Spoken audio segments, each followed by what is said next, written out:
Hi friends, നിങ്ങൾക്കെല്ലാവർക്കും സുഖമാണെന്ന് വിശ്വസിക്കുന്നു. അമ്മീസ് അടുക്കളയിലേക്ക് സ്വാഗതം. ഇന്നില്ലേ ഞാൻ നിങ്ങളോടൊപ്പം ഷെയർ ചെയ്യുന്നത് നമ്മുടെ വെതറല്ലേ. ഇപ്പോൾ നല്ല ചൂടായല്ലേ, വേനൽക്കാലം എത്തിക്കഴിഞ്ഞു.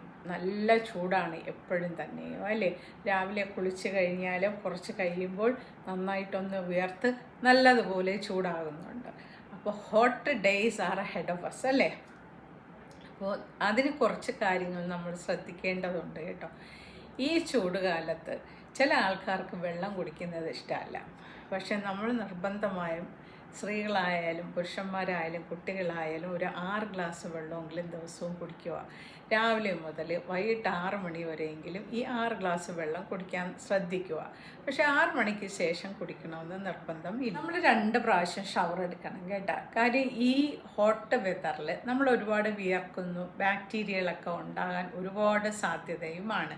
അതുകൊണ്ട് നിർബന്ധമായും 2 പ്രാവശ്യം കുളിക്കാൻ ശ്രദ്ധിക്കും. കുളി കഴിഞ്ഞെത്തുമ്പോൾ നമ്മളൊരു ഡിയോഡ്രൻറ്റ് ഉപയോഗിക്കാൻ ശ്രദ്ധിക്കുക. കാര്യം വിയർപ്പിൻ്റെ സ്മെല്ല് ഉണ്ടാവാൻ സാധ്യത കൂടുതലുള്ളൊരു കാലഘട്ടമാണ് ഇപ്പോൾ അല്ലേ. എല്ലാവരും പലതരത്തിലുള്ള ജോലിയിലൊക്കെ ഏർപ്പെടുമ്പോൾ മറ്റുള്ളവർക്ക് നമ്മുടെ വിയർപ്പിൻ്റെ സ്മെല്ലടിക്കാതിരിക്കാൻ വേണ്ടി തീർച്ചയായിട്ടും നമ്മളൊരു ഡിയോഡ്രൻറ്റ് ഡെയിലി യൂസ് ചെയ്യേണ്ടതാണ് ഷവർ കഴിഞ്ഞാൽ. അതുപോലെ തന്നെ നമുക്ക് അഫോർഡബിൾ ആയിട്ടുള്ള ഒരു പെർഫ്യൂം നമ്മൾ വാങ്ങി വയ്ക്കുക. ഒരുപാടൊന്നും യൂസ് ചെയ്യേണ്ട കാര്യമില്ല.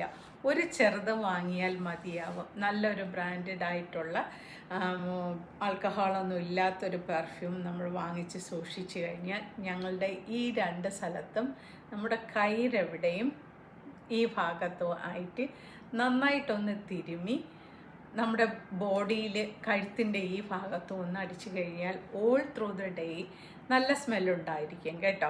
അപ്പോൾ എല്ലാവരും ഒരു പെർഫ്യൂം വാങ്ങുക, അത് ഉപയോഗിക്കാൻ ശീലിക്കുക. മറ്റുള്ളവർക്ക് നമ്മൾ അടുത്ത് ചെല്ലുമ്പോൾ നല്ല മണവും ഉണ്ടായിരിക്കുന്നതാണ്. അതുപോലെ തന്നെ നമ്മുടെ വസ്ത്രധാരണയിൽ നമ്മൾ ശ്രദ്ധിക്കേണ്ട ഒരു കാര്യമുണ്ട്. ഇന്നത്തെ കാലത്ത് എല്ലാ സ്ഥലങ്ങളൊന്നും എ സി അല്ല. പക്ഷേ എ സി ഇല്ലാത്ത സ്ഥലത്ത് നമുക്ക് ജീവിക്കേണ്ടയോ. അപ്പോൾ ഈ ചൂട് കാരണം നമ്മൾക്ക് ആ വെതറിന് അനുയോജ്യമായ തുണികൾ നമ്മൾ തിരഞ്ഞെടുക്കുക. അതായത് കോട്ടൺ വസ്ത്രങ്ങൾ, ലിനൻ വസ്ത്രങ്ങൾ മുതലായവയൊക്കെ തിരഞ്ഞെടുക്കാൻ ശ്രദ്ധിക്കുക. നമ്മൾ രാത്രി കിടന്നുറങ്ങുമ്പോൾ കഴിയുന്നത് കോട്ടൺ ബെഡ്ഷീറ്റ് തന്നെ യൂസ് ചെയ്യാൻ നമ്മൾ ശ്രദ്ധിക്കുക. ആഴ്ചയിൽ ഒരു ദിവസം തന്നെ ഈ ബെഡ്ഷീറ്റുകളൊന്ന് മാറ്റുകയും വേണം. അതുപോലെ തന്നെ അധികം ആൾക്കാർ ശ്രദ്ധിക്കാത്ത ഒരു കാര്യമുണ്ട് കേട്ടോ. നമ്മൾ രാവിലെ കുളി കഴിഞ്ഞു കഴിഞ്ഞാൽ, അതായത് നമ്മളുടെ ടവൽസ്, ബാത്ത് ടവൽസ് കഴിയുന്നത് നമ്മൾ യൂസ് ചെയ്ത് കഴിഞ്ഞാൽ ഉടൻ കഴുകി വെയിലത്തെടുക്കുക. അല്ലെങ്കിൽ ഒരു നെക്സ്റ്റ് ഡേ ആണ് കഴുകുന്നതെങ്കിൽ തീർച്ചയായിട്ടും വൈകുന്നേരം കുളിക്കുമ്പോൾ ഒരു പുതിയ ടവൽ തന്നെ യൂസ് ചെയ്യാൻ ശ്രദ്ധിക്കുക. അതുപോലെ തന്നെ സ്ത്രീകളാകുമ്പോൾ നമുക്ക് സാനിറ്ററി പാഡ്സിൻ്റെ ആവശ്യമുണ്ടല്ലേ. നമ്മൾക്ക് ഈ ചൂടുകാലത്ത് നമ്മളൊരു 4 പാഡെങ്കിലും തീർച്ചയായിട്ടും മാറ്റിയിരിക്കണം. അതുപോലെ തന്നെ പുറത്ത് പോകുമ്പോൾ ഒരു എക്സ്ട്രാ സാനിറ്ററി നാപ്കിൻ കരുതുകയും വേണം. അതുപോലെ നമുക്ക് wet wipes, tissue, sanitary napkins എല്ലാം തന്നെ നമ്മുടെ ഹാൻഡ് ബാഗിൽ സൂക്ഷിക്കാവുന്നതുമാണ്.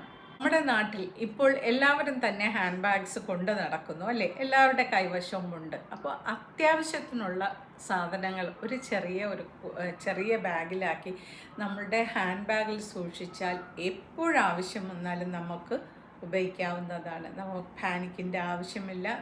നമ്മുടെ കൈവശം ഇതെല്ലാം തന്നെ ഉണ്ടായിരിക്കും. അതുപോലെ തന്നെ ചെറിയ പെർഫ്യൂംസിൻ്റെ സാമ്പിൾ ബോട്ടിൽസ് കിട്ടുന്നതാണ്. എപ്പോഴെങ്കിലും നമുക്ക് ഫ്രഷ് ആകണം എന്ന് തോന്നിക്കഴിഞ്ഞാൽ ഇത് യൂസ് ചെയ്യുകയും ചെയ്യാം. ഇത് നിങ്ങൾക്ക് ഹെൽപ്ഫുൾ ആയിട്ടുണ്ടെന്ന് വിശ്വസിക്കുന്നു.